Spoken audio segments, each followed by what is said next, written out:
Guys, Sam here, welcoming you back to the Bradford City Road to Glory career mode, and it has been a little bit of a while since I've uploaded a career mode video, so today I'm bringing you 4 games in the Bradford City Road to Glory career mode, kicking it off with Cardiff City. So if you're excited for that, make sure you leave a like down below on the video. Of course, it's very much appreciated. If we could hit 25 to 30 likes, that would be absolutely brilliant. And yeah, I'm going to get these more consistent. It was just the weekend that I sort of, I don't know, I tailed off a little bit and I didn't upload anything, but you know, I did upload the Bayern Munich thing, so I'm going to get back into career modes, don't worry about it. I'll have a Juventus career mode probably up tomorrow, so you can expect daily uploads like I was doing, you know, last week, because I have been doing daily uploads for quite a while now.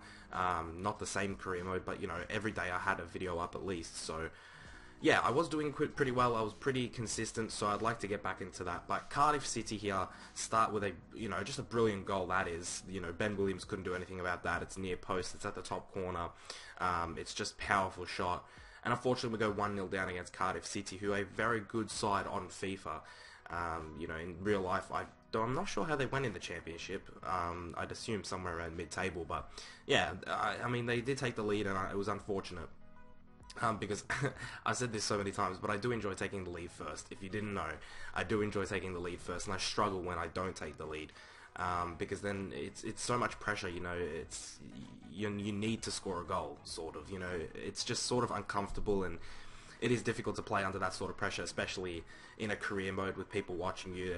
It does, you know, affect my attacking gameplay. So, yeah, going down 1-0 wasn't the best. And as you can see, we're already in the second half, and we haven't had too many chances. Most of the chances are falling to Cardiff City, who have been playing extremely well. Chuba Akpom is playing up front on his own. Of course, if you remember last episode, Gallagher picked up an injury. He'll be missing a couple of games, and Akpom is able to do it on his own, really showing some initiative. Akpom, he knows he's the only man up forward, and he knows he's now our main striker, so he knows he's got to score goals.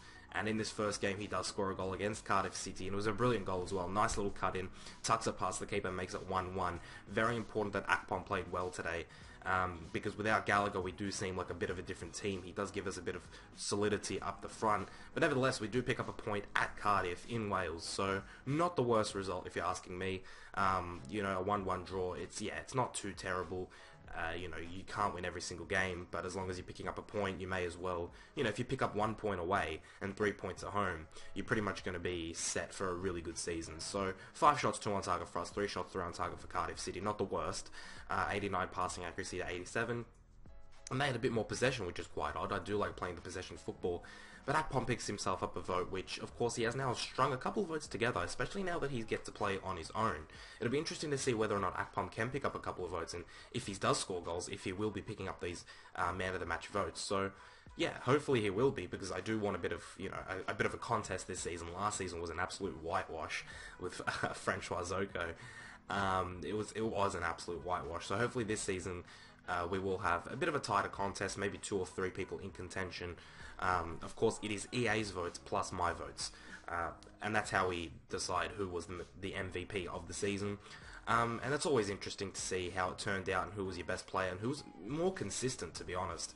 And then making the comparison between me and EA as well. So last season, me and EA were pretty much in agreement that Zoko was the MVP. This season he's not here, so it could be anybody's, you know, anybody's ball game at this point. Anyone could pick it up. And Nottingham Forest also take the lead against us in our second game. This time we're at home, so this is a bit odd. You know, the fans, the players, we're not quite used to going down 1-0 at home. It's a brilliant headed goal. It's much too close for Ben Williams to be doing anything. It's inside the 6-yard box. You know, there's got to be someone marking him. There's got to be a bit more of a challenge there. It is pretty much an open header. And as you can see, all the way to 70th minute, we really didn't have too many chances or too many shots, and we did feel a bit stiff, a bit rigid, no fluidity. And right here, I mean, I can't believe I didn't score that. 3 shots on target right at the end, and none of them went in, unfortunately. And that's how the game ended. For us, unfortunately, a 1-0 loss at home. Not the way that we want to start off the first game at home in this episode. Very unfortunate. You know, we're not quite used to losing. We still have kept up a very impressive record. We've never conceded more than 2 goals. I don't know if you guys have noticed that, but that is a record in all competitions. I have not conceded more than 2 goals in any game. And Isgrove does pick up the MVP vote here. The man of the match wasn't on our team, but he was the highest rated player with a 6.8. A very average game for everybody. 6.1 for Grealish, Reed 6.6, there's a 6.4 for Little, a 6.5 for Halliday, a 6.6 for Derby. Everyone was kind of average, not good enough. So going into this game against Sheffield Wednesday, we really needed to up our game, and I was hoping we could, and I put out the same side. You know, I stuck with the side. It's a 4-3-3 still. Of course, with Akpom playing up front due to Gallagher's injury, and hopefully the team would come out strong. And we do start out alright here. Isgrove gets, past a couple of players here. He finds Little. I probably should have shot with Little, but I find Grealish, who tucks it away. And it's an impressive finish for Jack Grealish, a player who I've been kind of impressed with lately. You know, when he first signed, he did seem a bit shaky. In the last couple of episodes, I have said that he's been picking up a bit of confidence. He's been playing well. And this is only going to boost his confidence even more, which is great. Jack Grealish is a person that I would like to sign permanently, if I'm honest. I've said this many times, Lloyd Isgrove is our #1 target next season for permanent signings. But Jack Grealish, if we do have enough money, would be the next person. The only problem is, how much is he going to cost after this season? That's what you got to think. Right now, his value is, I think, between 500,000 and $1 million. But I'm assuming he'd be a little bit more than that. So it'd be interesting to see if I can sign both of them. They've been impressive on the wings especially, but I just feel like Isgrove is a bit more of a complete player. Take away ratings and take away potential, and I do think that Isgrove is the more complete player. But as you can see, straight from their kickoff, Akpom is able to tuck away a second goal. I don't know if you guys were paying attention to that highlight, but right from their kickoff, we were able to score another goal. So 2 goals in the matter of minutes, and that is the perfect way to just sort of, kill the team off and, just really take the wind out of their sails, is to score 2 in succession.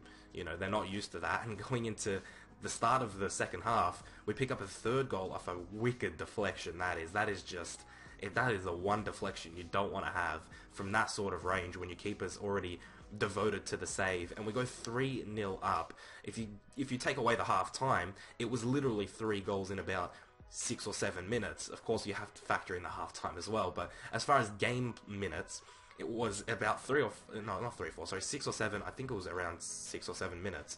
I think it was from like the 38th minute to the 40, the 47th, the 48th, something along that. So let's say 10 minutes of actual game time. We scored 3 goals, and it was absolutely impressive, and it really just sort of set us up and gave us a bit of confidence. Akpom here nearly putting away a 4th goal, great save from the keeper that.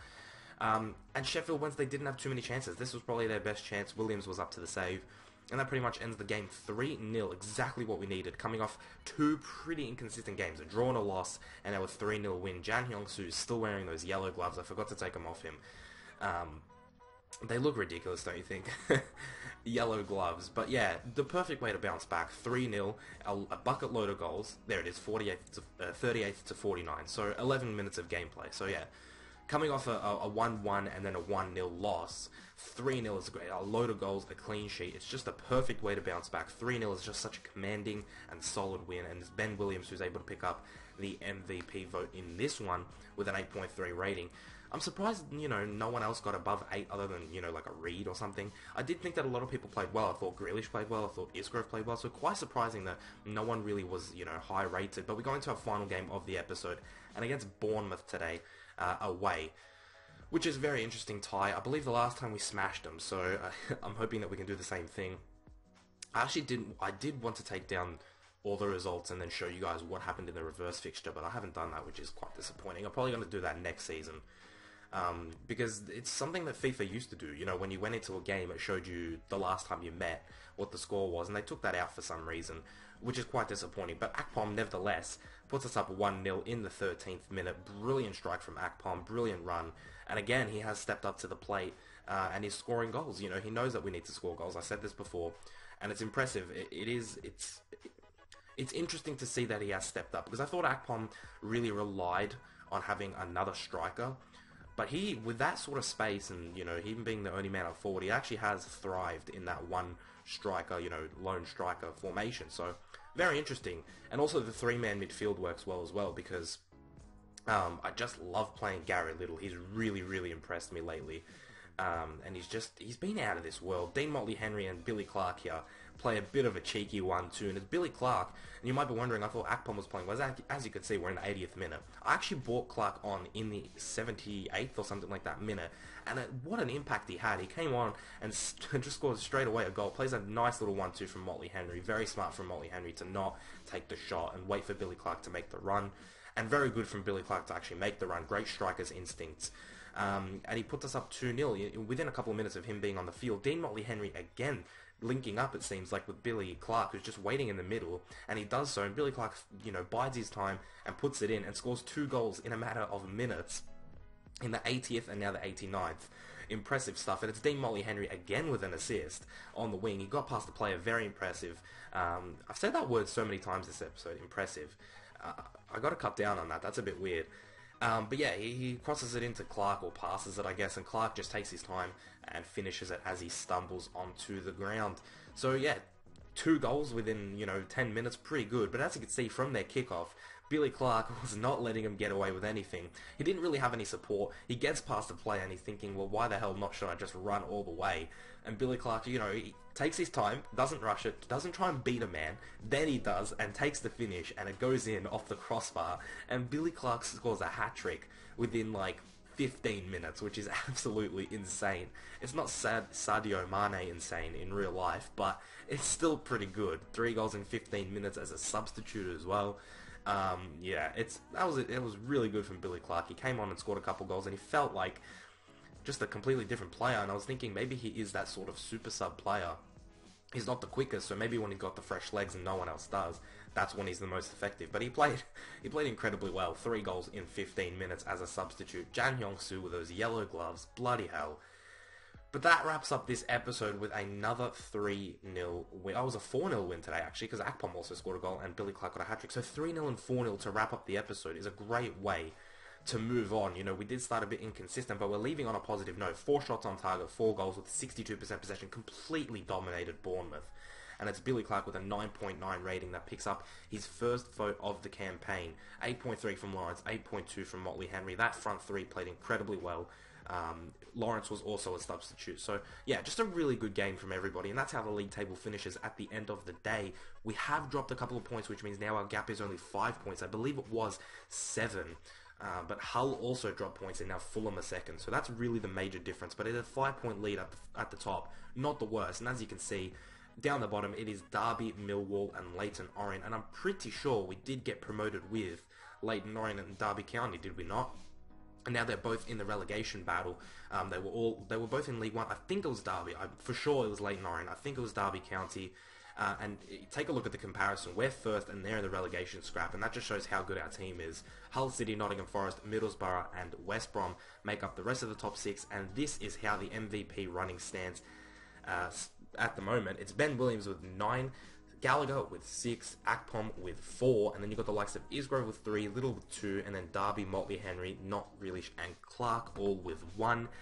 Very, very interesting as we go into... we're well into the second half of the season right now as far as games. Interesting. January's right around the corner, and then we're in the home stretch of the Championship. Hopefully we can get a promotion and be in the Premier League next season. So if you're excited for that, make sure you leave a like down below. Let me know how you're enjoying this series, and did you enjoy 4 games in 1 episode? Let me know in the comments below. Subscribe if you are new around here, and check out some of the other content. I'll see you guys in the next video very soon. Keep it real.